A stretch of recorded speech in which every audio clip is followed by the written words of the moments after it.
Hi friends, তোমার সবাই কেমন আছো? আশা করি ভালোই আছো। আজকে একটা আনন্দের দিন। সবাইকে শুভ নববর্ষের ভালোবাসা আর শুভকামনা জানালাম। বন্ধুরা দেখো, আমি এখন মাটন কারি রান্না করব। তোমাদের কি সবার রান্না হয়ে গেছে বন্ধুরা? আমাকে জানাবে। চলো রান্নাটা শুরু করে দিই, আর দেরি করব না, ঠিক আছে? হাই ফ্রেন্ডস, দেখো রান্না করতে চলে এলাম। এই দেখো, আজকে কিন্তু আমি তোমাদের ছাড়া অনেকটা রান্না করে নিয়েছি। আমি তোমাদের বলে দেবো কি রান্না করেছি। প্রথমে জানাই শুভ নববর্ষের অনেক অনেক ভালোবাসা ও শুভকামনা। বন্ধুরা দেখো, আজকে আমি এই যে মটনটা সেদ্ধ করে নিয়েছি, এইটা রান্না করব।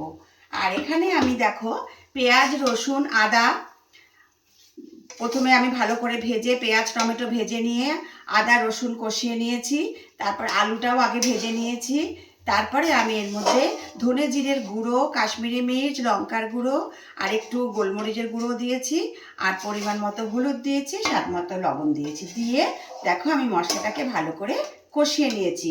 এবারে আমি এর মধ্যে দেখো মটনটাকে দিয়ে দেবো। এবার আমি এটাকে ভালো করে কষাবো। তোমরা সবাই আজকে কি রান্না করছো বন্ধুরা, আমাকে একটু কমেন্ট করে জানাবে। মটনটা আমার কষানো হয়ে গেছে। এবারে আমি এর মধ্যে দেখো জল দিয়ে দেব।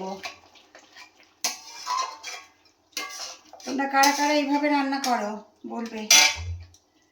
এর মধ্যে আমি জল দিয়ে দেবো, কারণ এটা আমি মটন কারি করবো, তো একটু জল দেবো এর মধ্যে। মটন কারি আমার রান্না কমপ্লিট হয়ে গেছে। দেখো কেমন হয়েছে তোমরা বলবে। আর এটাকে আমি এখন বাটিতে সার্ভ করে দেব। দেখো বন্ধুরা, মটন কারি রান্না করে আমি বাটিতে সার্ভ করে দিয়েছি। ভিডিওটা ভালো লাগলে তোমরা একটা লাইক কমেন্ট করো। এরপরে অন্য কোনো ভিডিও নিয়ে অবশ্যই তোমাদের সামনে চলে আসবো। অনেক ভালোবাসা নিও। ভালো থেকো, সুস্থ থেকো সবাই। টাটা।